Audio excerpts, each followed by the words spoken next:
বন্ধুরা, গরম পড়ার সাথে সাথেই মশার উৎপাত যেন বেড়েই চলেছে। মশার উৎপাতে সবাই অতিষ্ঠ হয়ে উঠেছে। তাই আমরা মশা তাড়ানোর জন্য কয়েল, লিকুইড তেল ব্যবহার করি। কিন্তু বন্ধুরা, এগুলি আমাদের শরীরের ক্ষতি করে। শ্বাসকষ্ট, হাঁপানি, এমনকি ক্যান্সারের মতো সমস্যাও দেখা দিতে পারে। তাই বন্ধুরা, আজকে আমি এমন একটা রেমেডি আপনাদের সাথে শেয়ার করছি, শুধুমাত্র বাড়িতে প্রদীপ জ্বালিয়ে রাখলেই মাত্র 5 মিনিটের মধ্যেই সব মশা দূর হয়ে যাবে, আর বাইরের মশা বাড়িতে ঢুকতে পারবে না। নমস্কার বন্ধুরা, আমি তনুশ্রী। বন্ধুরা, স্কিপ না করে পুরো ভিডিওটা দেখার অনুরোধ রইল। বন্ধুরা, মশা তাড়ানোর জন্য প্রথমে যেটা লাগবে সেটা হচ্ছে রসুন। এখানে আমি 3টি রসুন নিয়েছি। খুব বেশি রসুনের প্রয়োজন নেই, রসুন সবার বাড়িতেই থাকে। রসুনটাকে আমি টুকরো টুকরো করে নিচ্ছি। আপনারা গ্রেটার দিয়েও গ্রেট করে নিতে পারেন। বন্ধুরা, আমরা সবাই জানি রসুনের একটা উগ্র গন্ধ থাকে। এই উগ্র গন্ধ মশারা মোটেই সহ্য করতে পারে না।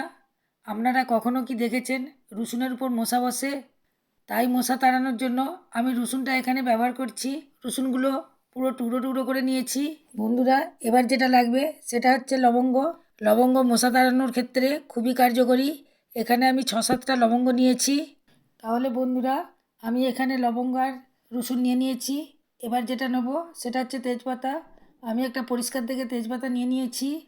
তেজপাতাটাকে এবার আমি কুচি কুচি করে দিচ্ছি। তেজপাতার গন্ধ মশারা মোটেও সহ্য করতে পারে না। এবার আমি নিয়ে নিয়েছি সরষের তেল।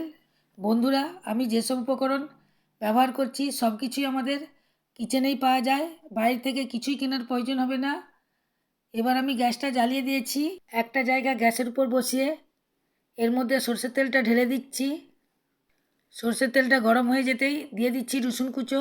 রসুনগুলোকে প্রথমে আমি হালকা ভেজে নেব। যখন হালকা ভাজা হয়ে যাবে তখন দিয়ে দিচ্ছি লবঙ্গ। এবার দিয়ে দিচ্ছি তেজপাতা। সব উপকরণগুলোকে আমি ভালো করে ভেজে নেব। বন্ধুরা, আপনারা বলতেই পারেন যে এত কিছু করার কি দরকার, বাজার থেকে 5 টাকার কয়েল কিনে জ্বালালেই তো সব মশা চলে যাবে। কিন্তু বন্ধুরা, এতে আমাদের শরীরের খুব ক্ষতি করে।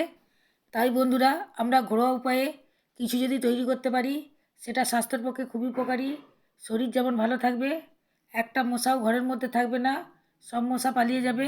বন্ধুরা, আপনারা দেখতেই পাচ্ছেন এগুলো প্রায় ভাজা ভাজা হয়েই গেছে। সব ফ্লেভারগুলোই তেলের মধ্যে চলে গেছে। এটা ভাজতে আমার 1 মিনিট সময় লেগেছে। এবার আমি গ্যাসটাকে অফ করে দেবো। তেলের গরমেই এগুলি আরও লাল হয়ে যাবে। বন্ধুরা, দেখুন আগের থেকে এগুলো লাল লাল হয়ে গেছে। তেলটা এখনও গরম আছে, আপনারা দেখেই বুঝতে পারছেন। একটা পাওয়ারফুল টনিক তৈরি হয়ে গেছে। এবার এটাকে একটা জায়গার মধ্যে ছেঁকে নিচ্ছি। বন্ধুরা, তেলটা এখন প্রচুর গরম আছে, আমি তেলটাকে ঠান্ডা করে নেব। বন্ধুরা, এবার আমি 2টি মাটির প্রদীপ নিয়েছি। আপনারা যে কোনো প্রদীপ নিতে পারেন। এবার আমি একটুখানি তুলা নিয়েছি। তুলা নিয়ে সলতে বানিয়ে নেব। আপনারা যেরকম সলতে বানান সেই রকমই এখানে সলতে বানিয়ে নিলেই চলবে। দেখুন, আমি 2টি প্রদীপের জন্য 2টি সলতে বানিয়ে নিয়েছি। বন্ধুরা, এদিকে আমার তেলটা ঠান্ডা হয়ে গেছে। এবার নিয়েছি কর্পূর। পুজোতে যে কর্পূর ব্যবহার করা হয় সেই কর্পূর নিয়েছি। কর্পূরের মধ্যে পজিটিভ এনার্জি থাকে, নেগেটিভ এনার্জিকে দূর করে ঘরকে সুগন্ধে ভরিয়ে তোলে।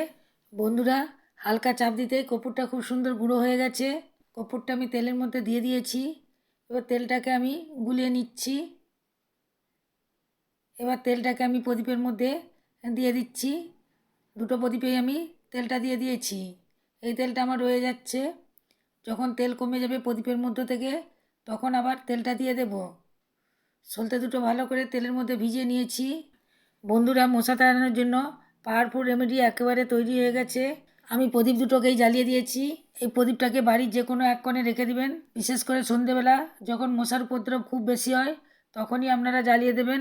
বন্ধুরা, মশা কামড়ানো তো দূরের কথা, মাত্র 5 মিনিটের মধ্যেই বাড়ির মধ্যে সমস্ত মশা বাইরে পালিয়ে যাবে, আর বাইরের মশা বাড়িতে ঢুকতে সাহস পাবে না।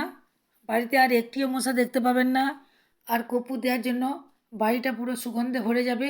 বন্ধুরা, এটা তৈরি করতে আমার 2 থেকে 3 মিনিট লেগেছে। বন্ধুরা, আপনারা অবশ্যই একবার ট্রাই করবেন, আপনাদের খুবই উপকারে আসবে। আশা করি আজকের রেমেডি আপনাদেরকে খুবই ভালো লেগেছে। তাহলে লাইক করে দেবেন, আমার চ্যানেলকে সাবস্ক্রাইব করবেন এবং বন্ধুদের মধ্যে প্রচুর প্রচুর শেয়ার করবেন।